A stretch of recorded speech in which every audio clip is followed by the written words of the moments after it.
Ultimate Guitar Gear Review. Ultimate Guitar Gear Review. Hey everybody, Sean Daniel here with UltimateGuitar.com. Today we are doing gear review with the Vox AC4TV.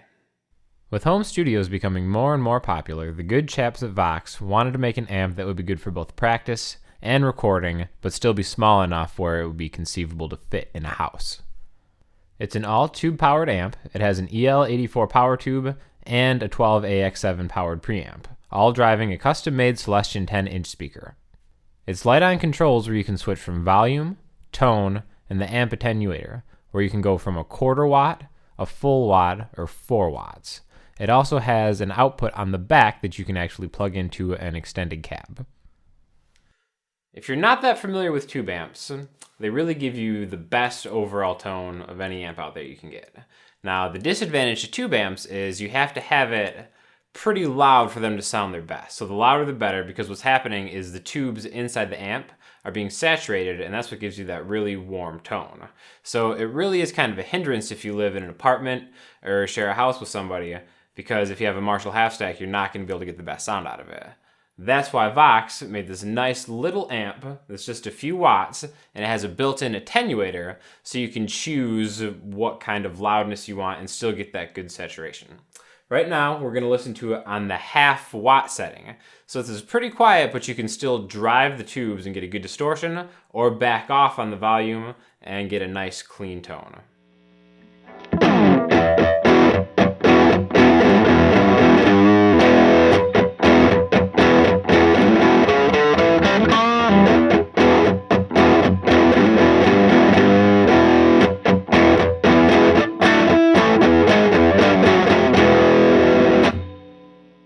Now we're going to increase the wattage setting to 1 watt. We're going to back off the master volume a little bit so it's not driving the tubes as hard, and it's going to give us a nice clean tone, as you're going to hear right now.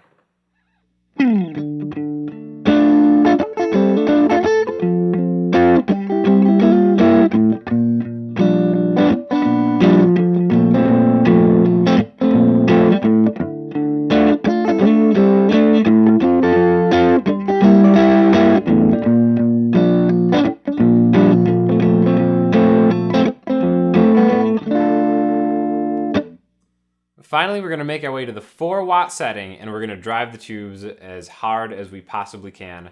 Maximum volume. This is really going to give us that good British creamy distortion that Vox is known for. Take a listen.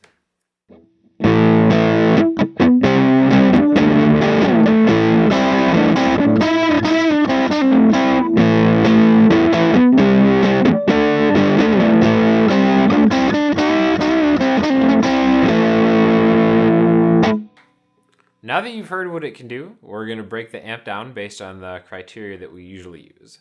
Number 1, we're going to grade it on features. Sadly, it gets a 6 out of 10. Really, there aren't that many features. You've got volume, tone, the amp attenuation we talked about, and there is a speaker output on the back that you can connect an extra cab to. Other than that, there's really not much to say about it, but in the price range that it's in, you can get a solid state amp with literally hundreds, if not thousands of features. Next criteria is sound. As you can hear, it sounds great. For the money, you're not going to get a better sounding tube amp. 9 out of 10 for sound. Another criteria we graded on is reliability.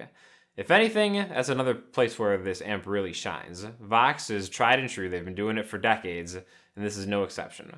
Reliability is a 9 out of 10. The only thing you're ever going to have to worry about is maybe changing the tubes every couple of months. Last but not least is durability. Another good feature for this is it's so small, it's kind of hard for things to go wrong. So durability, 8 out of 10. It's less than 20 pounds. We're docking a few points just because you could probably accidentally knock it over, something like that. Anyways, that is all we have for the Vox AC4. If you have any questions or comments, be sure to leave them on the page, and keep your eye out for the next gear review.